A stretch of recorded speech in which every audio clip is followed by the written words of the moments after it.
First, God gives Moses assurance to go back. Notice we begin with a father and son interaction. Now, this section flows right out of the last section. But this really does stand separate because it was God's calling, and now we see a man who's moving in that direction. He goes to his father-in-law and he says, "Behold, I want to go see if my brothers are still alive." Now, you're supposed to think about chapter 2, verse 11, when Moses declares that.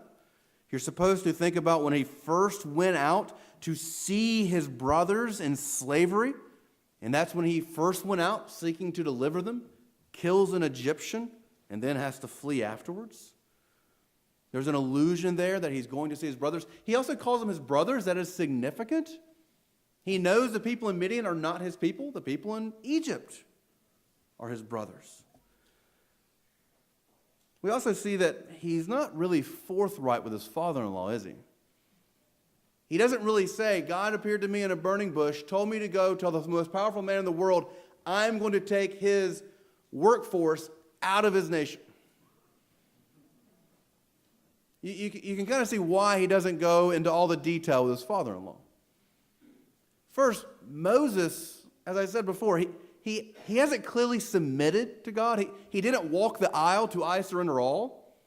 He didn't quite say, "Whatever you call God, I will do." He more so just, is put into submission. So we see a man who has an internal battle still going on.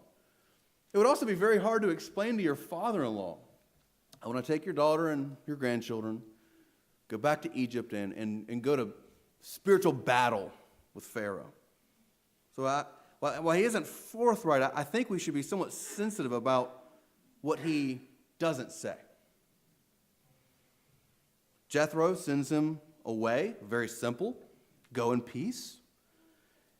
God then speaks once more. "The men who are seeking to kill you, they're dead." Now, God isn't afraid of these men. God could work through Moses if these men are not dead or if they're still alive. It doesn't matter. But I believe God is trying to give him some assurance. And we've already been told that the Pharaoh that was seeking to kill Moses, he was dead.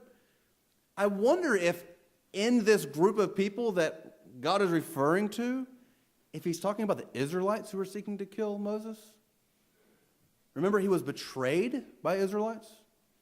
He's more afraid of Israel than he is Pharaoh himself. I wonder if there's some aspect where he's referencing them as well. Regardless, God gives them assurance. Those who are seeking your life, they're dead.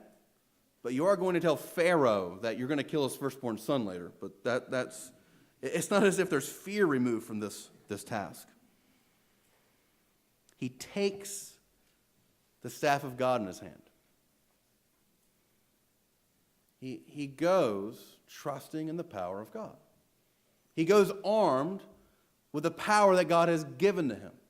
This is his only assurance. This is his only confidence that God will use him, and this staff represents the power of God, giving him the power to rule Israel as a stand-in king or judge, a prince. It represents the power of God. As we reflect on this, we see that he is trusting God at some level. The only hope he has is in the power that God has invested into him with the signs that he has in the staff. Now, looking back, we could tell Moses, no, you go boldly. You've got the power of God. You've got the symbol, you've got the sign of God that he is with you and nothing can stand against you. Do we preach that same message to ourselves? See, Moses is going into battle armed appropriately. We have to realize that we are constantly going into battle. We're not called to go to Pharaoh and demand that he free his slaves. We're not called to go and face the great enemy, a human enemy necessarily. We're called to go into spiritual battle, always armed with the power of God. The beauty of our position versus Moses's is that he's trusting in a staff, which represents the power of God. We trust in a cross that represents the power of God. We trust in the the tree that Christ was hung from, because it destroys the curse, it destroys sin, it destroys death. Our power, our confidence, our assurance is so much greater than what Moses had. That's why we are called to march into spiritual battle, going up even against the gates of hell itself, because Christ is our confidence.